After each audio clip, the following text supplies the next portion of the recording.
couverture maladie bi agent yi ñu fiy wax nii muy ex journalier yi ak volontaires yi ak xëyu ndaw yi am na si ñoo xamante ni pendant des années ñu ngi woon fii mais mosuñu am couverture maladie tey jii nag su fekkente ni am na ñu fi def 10 ans amuñu couverture maladie soo feebaree da ngay sonn sa jabar su feebaree nga sonn sa doom su feebaree nga sonn kon tey jii buñ la nee am na kuy ñëw pour assurer prise en charge bi loolu duñu am lu dul kontaan ci te loolu nag monsieur le ministre monsieur le directeur général yàggoon nañ ko bëgg mais yéen a ko réussir am na peut-être ñu fi jaaroon avant yéen essayé nañ ko waaye réussiruñ ko waaye ñu ngi leen sant di leen gërëm ci loolu.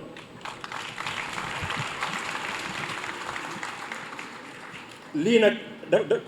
terminus la rek mais dafa am loo xamante ni moo fi jiitu woon avant lii sur le plan social am na ay avancées yu bëri yoo xamante ni amoon nañ ko avant couverture maladie bi di ñëw bu ci njëkk mooy dafa am ay journaliers yoo xam ne dañ fi nekkoon depuis 10 ans ñooñu ñu ngi ci biir mutuelle de santé bi actuellement te ñooñu wutal ngeen leen ay contrat à durée indéterminée te contrat yooyu noonu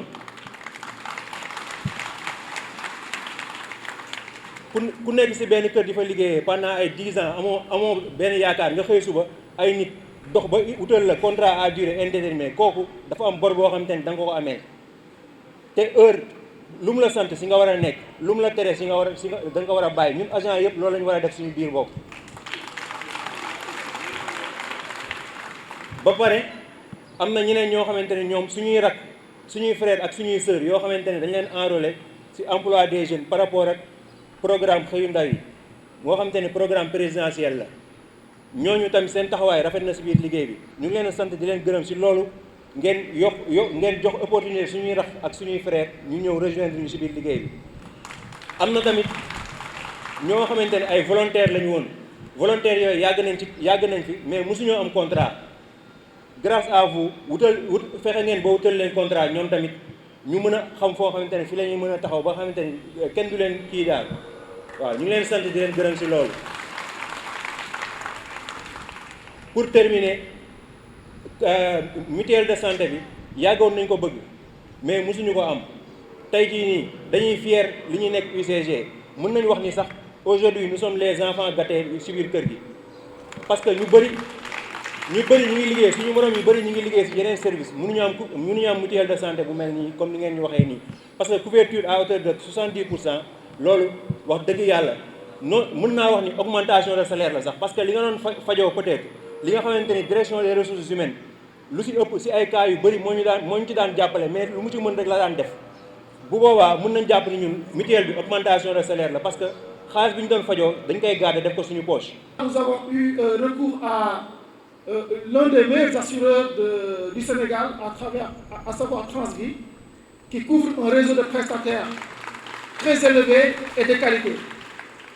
Nous avions aussi visé une couverture médicale sociale. Ça veut dire quoi? Ça veut dire qu'aujourd'hui, il y a beaucoup d'assureurs qui offrent des tickets modérateurs. Mais durant notre négociation, nous avions négocié ferme et obtenu l'un des tickets modérateurs les plus faibles du Sénégal. Nous avions aussi visé, en quatrième lieu, une couverture médicale équitable. Ça veut dire quoi? Ça veut dire que tous les agents,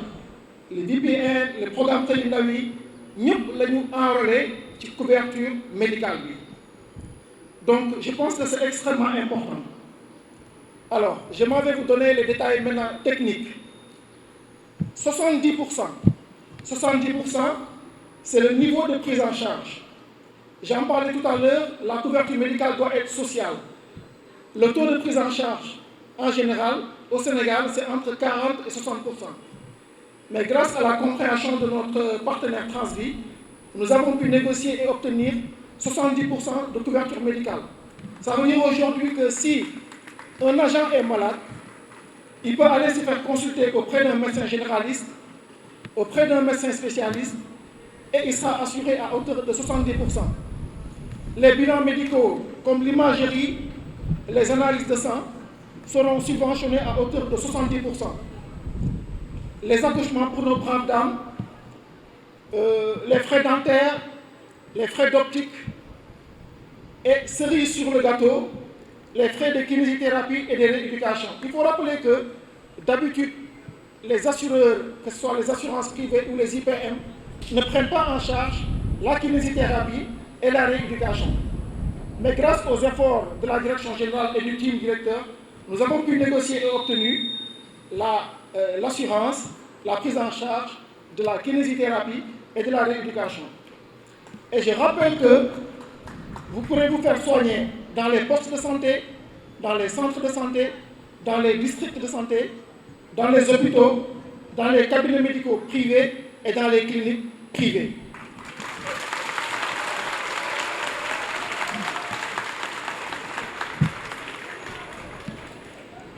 Alors, nous n'allons pas nous arrêter à si bon chemin. Le directeur général nous a donné 2 autres objectifs. Le premier, c'est de réaliser le plus grand centre médico-social du Sénégal. Et je voudrais que vous applaudissiez le directeur général pour cette initiative. Nous allons aussi travailler à avoir ce qu'on appelle la Smart Health Care. Ça veut dire quoi?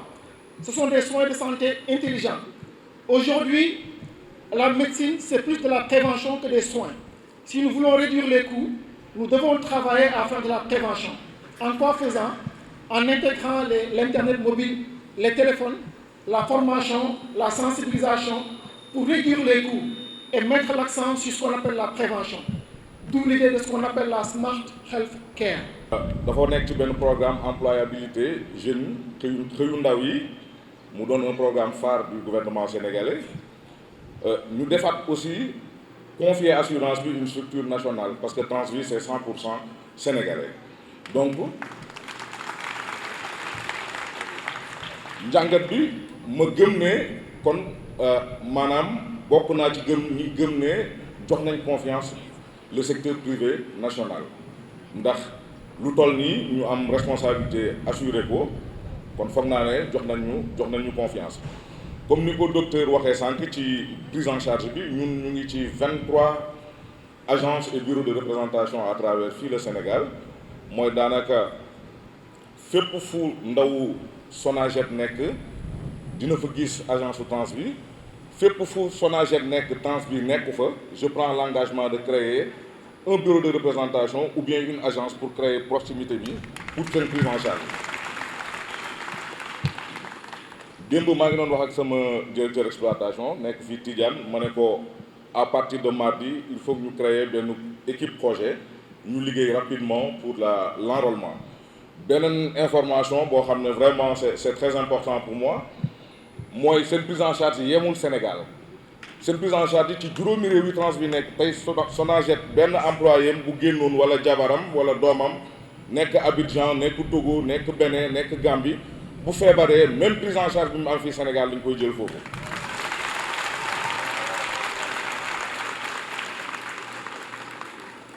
alors kon foog naa ne monsieur le ministre monsieur le DG wax naa l'essentiel li ci des mooy di ñaan yàlla bu ñu fi dajewaatee ñuy lancer leneen ndax Transvi dina lancer FCP fonds commun de placement au mois de septembre dinañ lancer branche retraite fii pour indi réponse ci retraite population africaine yi. Monsieur le ministre yaa ngi vraiment au cœur de la vision du président de la République et de son rôle qui consiste à encadrer les Sénégalais et à les accompagner vers l'émergence donc ki nga xam ni moom la ñu war a di doon delloo njukkal ngeen tàcc ko bu baax mooy président de la République ndax li yëpp ci moom la ñu. beneen bi mooy monsieur le ministre bu fekkee wax nañu tuuti histoire il faut aussi que nag ñu mën a projeter wu vers le futur li nga xam ni moom la ñu bëgg monsieur le ministre joxe nga ci sax ay instructions mais am na solo mu wax ko fi monsieur le ministre les salaires du nettoiement sont trop faibles.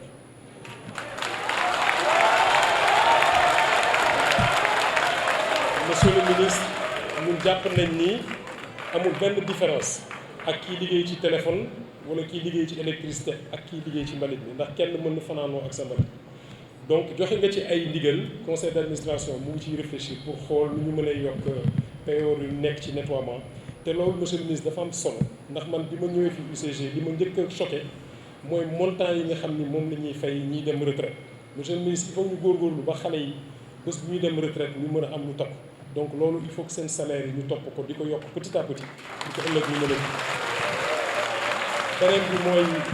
président joxe woon na aussi ndigal pour programme xëyu ndaw yi parce que kooku c'est un programme à part ñu évaluer ko xool aussi yan évolution lañ ci war a def am nañ ci ay xalaat dinañ ko sottante ak yow pour xool aussi naka lañ mën def pour gën leen mën a taxaw bi ci tegu directeur des ressources humaines junj na ko loolu am na solo monsieur le ministre mooy wàllu logement je pense que la répétition est pédagogique j'en profite aussi monsieur le ministre pour rendre un hommage appuyé et avoir une pensée pour notre ami Oumar Sow, l'ancien directeur général de l'urbanisme, qui était un ami de la famille du nettoiement.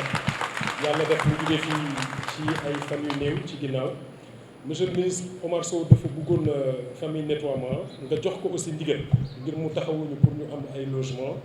joxoon nañu benn extrait de plan pour 187 logements bëgg nañu aussi loolu nga accompagner ko ba jëmmal ko ba ñu mën a jot ci attribution mais loolu doyul monsieur le ministre ndax on est 14 000 familles wax naa ko sànq directeur des ressources humaines dafa wax 30 000 personnes mais bu ñu jëlee 14 000 personnes ku nekk mën a embarquer 5 membres de ta famille c'est 84 000 personnes monsieur le ministre c'est 84 000 personnes qu'on va aider à avoir une couverture médicale te dañuy ñaan mu yokku ndax famille yi dafay yokku te tey jii ñu ngi ci 70% incha allah bëgg nañu ëllëg ñu dem 80 dem 90 ba mën dem 100%. loolu nag dafa laaj aussi ngeen am taxawaay bi ci war ndax priorité yi dafa bëri ci dëkk bi mais bu ñu góorgóorluwee tuuti rek ginnaaw kilifa réew mi xaw nañu jox bopp tuuti bu ñu góorgóorluwee loolu yëpp mën na améliorer donc vraiment monsieur le ministre loolu la ñu bëggoon mais en même temps yéen tam ma ñaaxaale leen tuuti ndax am ngeen ci responsabilité jamono bii tey toll ci dëkk bi ñaar wala ñetti mbir moo fi am solo bi ci njëkk mooy civisme je m'adresse surtout aux jeunes du Xëyu Ndaw yi ngeen gën a góorgóorlu loolu gën cee taxaw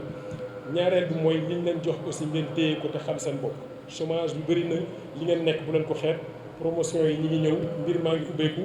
am na développement yu bëri yoo xam ne dina ñëw dans le cadre du Promojet ñu leen ubbil ay professionnalisation c'est l'occasion aussi de rendre un hommage à mon frère et ami Ibrahima Diagne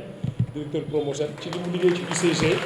continuer ko aussi di projeté wu pour ubbi ay infrastructures yoo xam ni ëllëg dina amal réew mi njëriñ donc vraiment ngeen góorgóorlu il faudra beaucoup de patience et beaucoup de résilience pour que ensemble ñu mën a avancer loo réew mi bi ci mujj monsieur le ministre mooy su ma ko waxul defe naa syndicaliste yi duñu ma ko baal mooy toujours le problème des retraités du nettoiement problème mu ama Sénégal doxoon nga ci ay jéego ñaari at ci gannaaw mais bu ñu amoon aussi ñu ngi lay ñaan nga gën ko paral daal ngir seen indemnisation yooyu ñu doon xaar ñu mën ci jot ak jàmm maa ngi leen di gërëm di leen sant